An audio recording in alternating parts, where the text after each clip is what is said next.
Hello everyone, welcome you all. In last class we have discussed about company's rule with respect to historical background. In today's class we are going to see the Crown's rule starting from Government of India Act of 1858. Let us start the discussion here. See, this act was enacted in the wake of revolt, that is the famously called as Chipai Mutiny in the year 1857. This is also famously called first war of independence. And also note that this act known for the act of the good government of India. And also this act is very important. Why?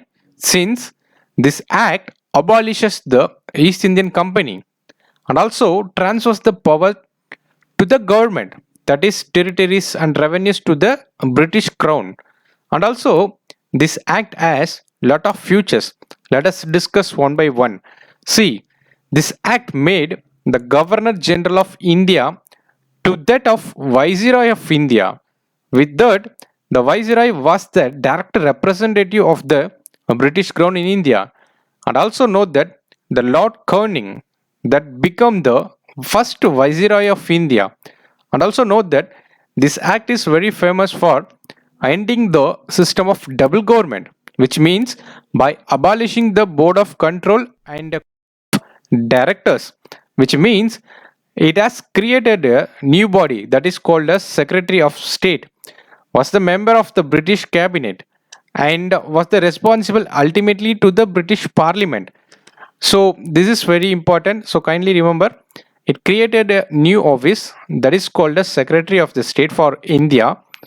Also, the Secretary of the State vested the complete authority and control over the Indian administration. So that is very important. Kindly note that. And also note this act establishes a 15-member council of India to assist the Secretary of State for India, which means the council was a advisory body only.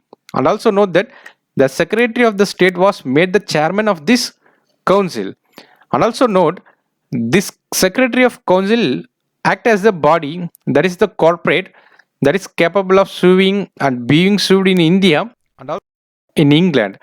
And also note that this Act of 1858 was, however, largely confined to the improvement of the administration machinery, by which the Indian government was to be supervised and controlled in India. And also note that it does not alter any substantial way that the system of government that prevailed in India. So this act was very famous, and also this act is very known for the act for the good government of India. So that is very important. With this, we are moving to the Indian Council Act of 1861. See, after the Great Revolt of 1857, the British government felt that it is necessary for seeking the cooperation of Indians in the administration of their country. With this, so this act was enacted, which means the policy of association, that is the three acts was enacted by the British government in 1861 and 1892 and 1909. But this act, Indian Council Act of 1861, is the important future landmarks, and also it has the very landmark in the constitutional and political history of India. So let us discuss those things also. It has a lot of futures. Let us see one by one. See, it made the beginning of the representative institutions by associating Indians with the lawmaking body, that is lawmaking process. With that, it provided that the viceroy should nominate some Indians as non-official members of his expanded council. And also note that in 1862, the Lord Canning, then the viceroy, nominated three Indians to his legislative councils, namely the Raja of Benares and Maharaja of Patiala and Sri Dinkar Rao. And it initiated the process of decentralization. So that is very important. This is the key word present in this act. See, decentralization means the Indian Council Act of 1861. Remember, see, the Regulating Act of 1773 started centralized administration, whereas in this act, it initiated the process of decentralization. by restoring the legislative powers to the Bombay and Madras presidencies from the Governor General of India.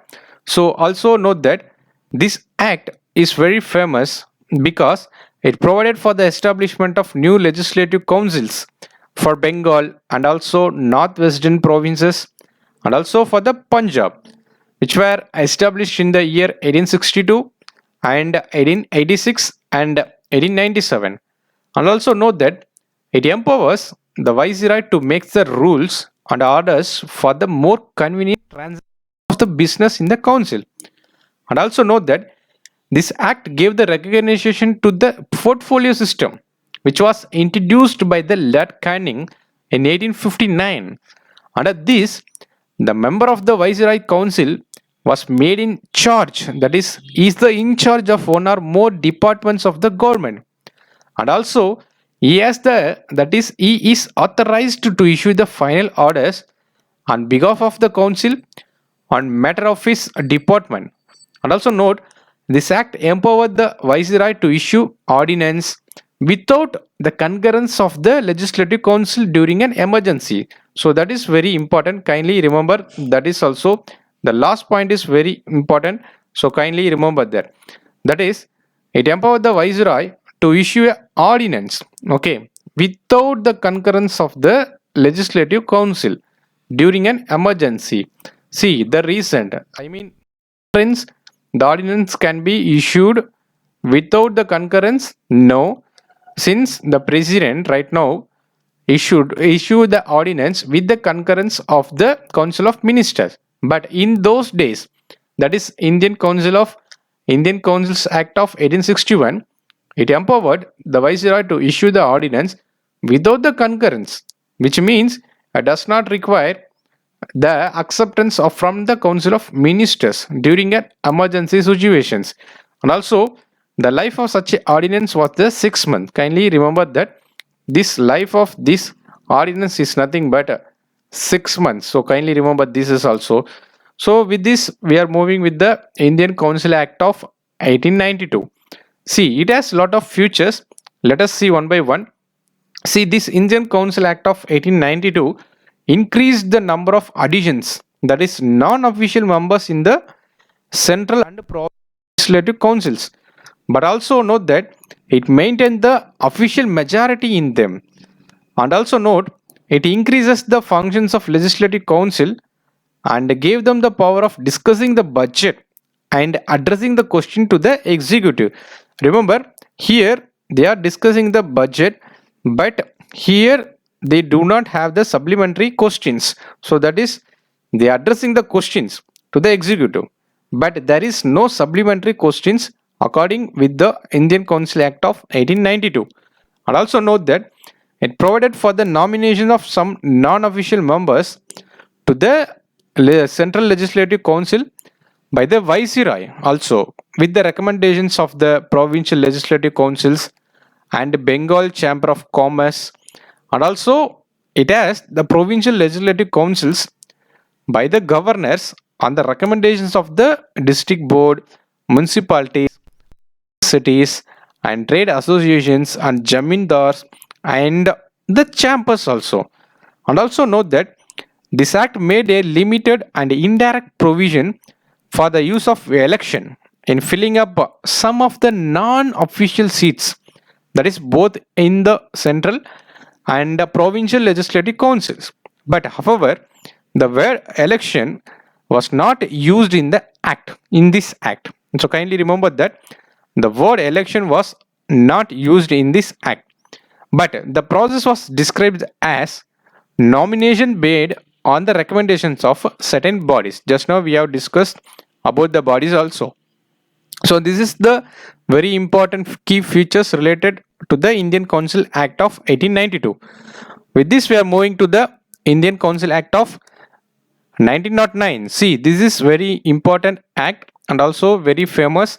This act are known as the Morley Reforms, which means Lord Morley was the Secretary of the State for India. The Lord Minto was then the Viceroy of India. See, always note that the first name represents the Secretary of the State and the second name represents the viceroy. Kindly remember that. So let us see some features related to this act.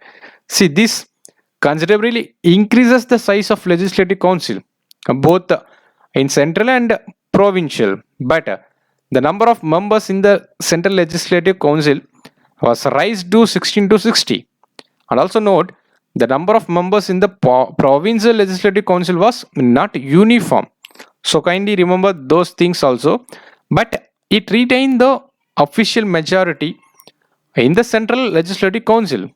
But note that it allowed the provincial legislative councils to have the non-official majority also.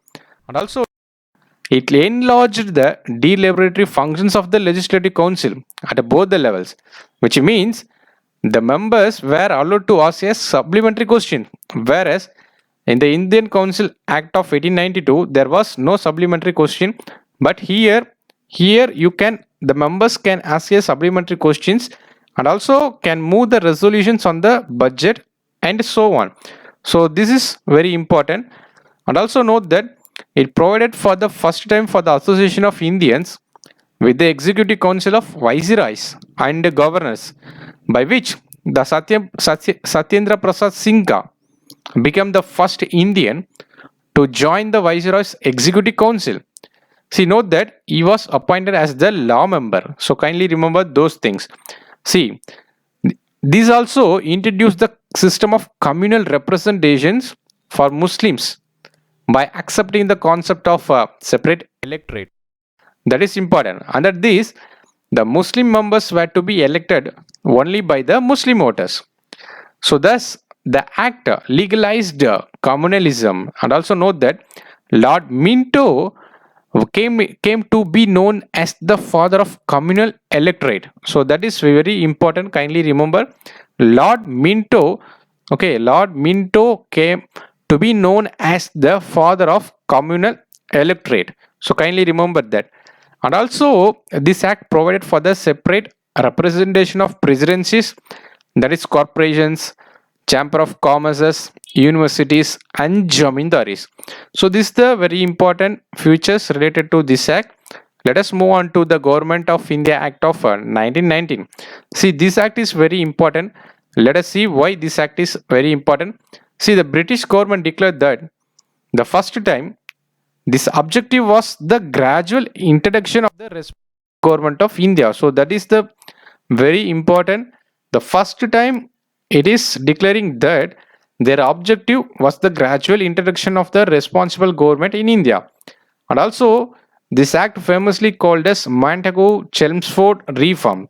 The Montagu was the secretary and then Chelmsford was the viceroy. Kindly remember those things also. And let us see the key features. See, it relaxes the central control over the provinces by demarcating and separating the central and the provincial subjects, which means the central and provincial legislature were authorized to make laws on their own representative list of subjects. Here, the structure of the government continued to be centralized and unitary. Remember those things. But remember that it further divided provincial subject into two parts, namely transferred and reserved. And also note that the transfer subject were to be administered by the governor with the aid of the ministers responsible to the legislative council, whereas the reserved subject on the other end were to be administered by the governor and his executive council only, without being responsible to the legislative council. So that is the difference between transferred and reserved subject here. See, this dual scheme of governance was famously known as a diarchy. So kindly remember the word diarchy. The dual scheme of the governance was known as the diarchy. It is introduced in the Government of India Act of 1919. It is different from the double government. See, the double government was introduced by the Pickens in the Act of 1784. But here it has introduced the dual scheme of governance. So that is famously called as diarchy. But this government, that is diarchy, however, fails. So this experiment was largely unsuccessful. But it introduced for the first time bicameralism and direct elections in the country. So that is very famous.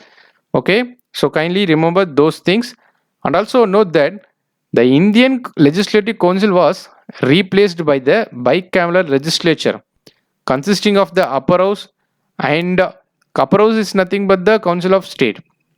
And also note that it has the lower house, that is nothing but the Legislative Assembly. The majority of the members of those house were chosen by the direct election. And also note that it required 3 of the 6 members of the Viceroy's Executive Council, other than the Commander-in-Chief, were to be Indian. And also this act extended the principal communal representation by providing the separate electorates for Sikhs, Indians, Christians, and and also for the Anglo-Indians and Europeans, so etc. And also note that it granted the franchisee to the limited number of peoples on the basis of property and education taxes. So kindly remember those things.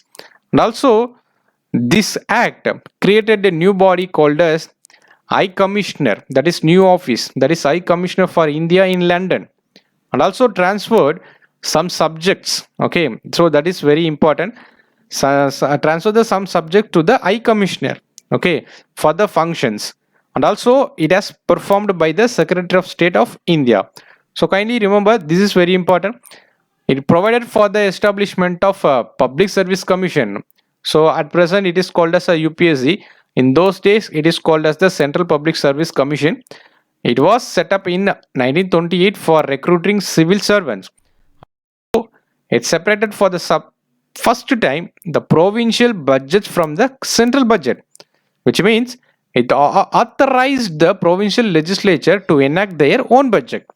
And also note that it provided for the appointment of statutory commission to inquire into the reports on working after the 10 years of its coming into force, by which the Simon Commission was appointed. So those things we will discuss about during the modern history period. Okay, so and also the communal representation. So in August 1932, Ramsay MacDonald, the British Prime Minister, announced the scheme for representation of the minorities, by which came to be known as the communal representation. Those things we will discuss in the modern history. So let us move on with the Government of India Act of 1935. So this is very important. This act marked as the second milestone towards the complete responsible government of India. So kindly remember the word, the completely responsible government in India. And also note that it has lengthy and detailed documents which is having 321 sections and 10 schedules. Remember those things. And also it provided for the establishment of All India Federation. This is the keyword. Okay, if you find All India Federation in the statement, then automatically the answer would be the Government of India Act of 1935. So kindly remember those things. And also this act divided the powers between the center and province, that is in terms of 3 lists. Okay, namely federal list for the center, so with containing the items of 59 items present in the federal list, and also provincial list for the provinces which contains 54 list. Okay, and the concurrent list for both with 33 items, the Government of India Act of 1935. However, note that the residue powers were given to the Viceroy. See, residue powers in the sense the powers which is not present in the federal or provincial or concurrent, that is nothing but the residue. It was given to the Viceroy. And note that the federation never came into being as the princely state, since the princely state do not join it. So that is very important. And also note that this act is very famous because it abolishes the diarchy which was introduced in the Government of India Act 1919. So it abolished the diarchy in the provinces and introduced the provincial autonomy. So kindly remember those things. See, the provinces were allowed to act as a autonomous unit of administration in their defense spheres. And also note that this act introduced the response government in provinces, that is, the governors were required to act with the advice of the ministers responsible to that particular provincial legislature. So, and also note that it provided for the adoption of the diarchy at the center. So, that is very important. So, kindly remember those things, by which it introduces the bicameralism in 6 out of 11 provinces, by which namely Bengal, Bombay, Madras, Bihar, Assam, and United Provinces were made bicameralism. Bicameralism is nothing but the upper house and lower house. However, there was a restriction also placed on it. Okay, kindly remember those things.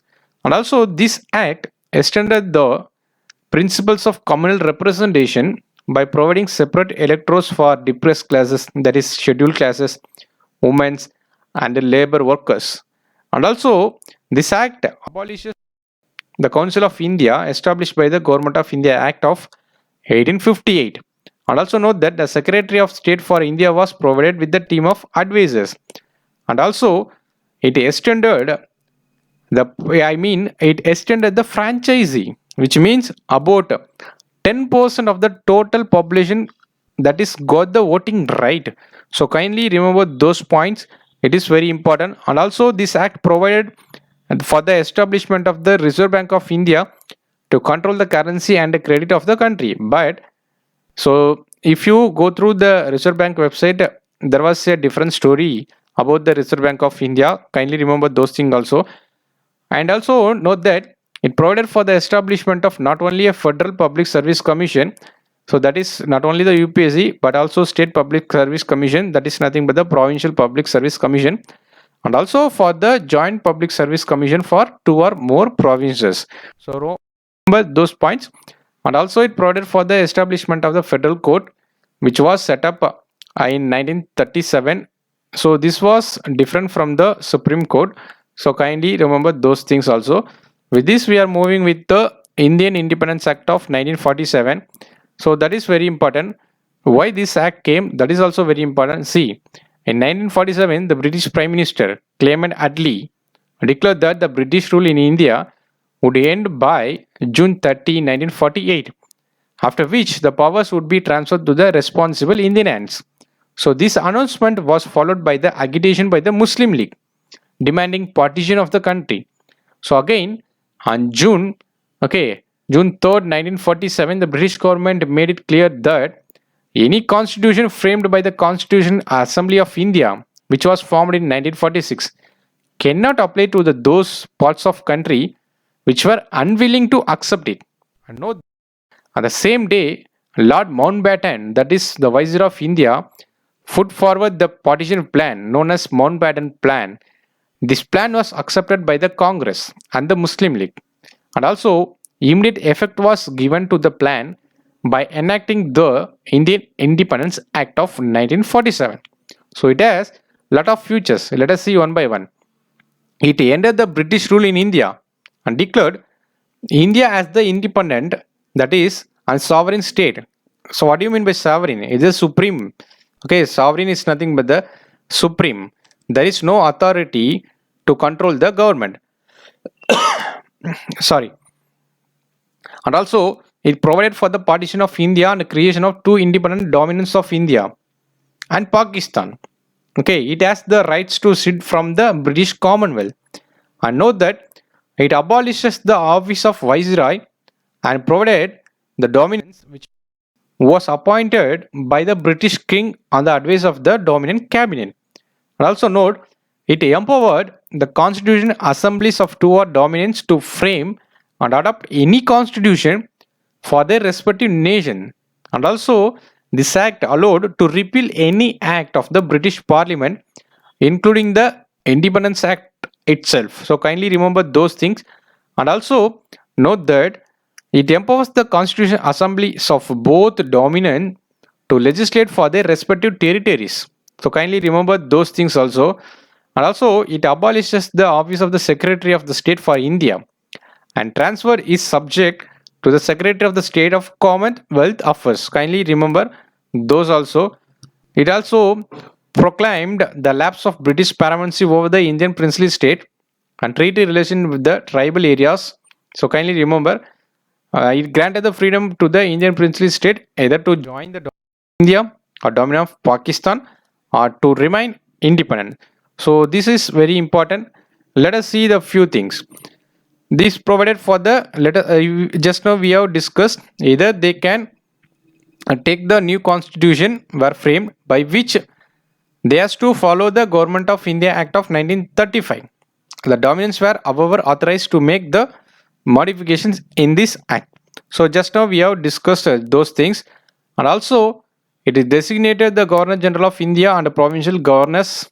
So just now we have discussed about these points also.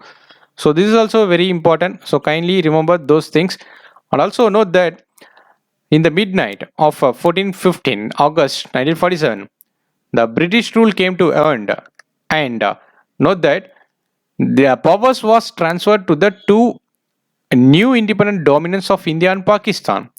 The Lord Mountbatten became the first Governor General of the new dominion of India. Remember, and also he sworn in Jawaharlal Nehru as the first Prime Minister of the independent India. So kindly remember the the Constitution Assembly, which is the Constituent Assembly of India, formed in 1946, became the Parliament of the Indian Dominion. So kindly remember, it dropped the title of Emperor of India from the royal titles of the King of England. With this, I am concluding this session. We will meet in the next session. Thank you all. Have a good day.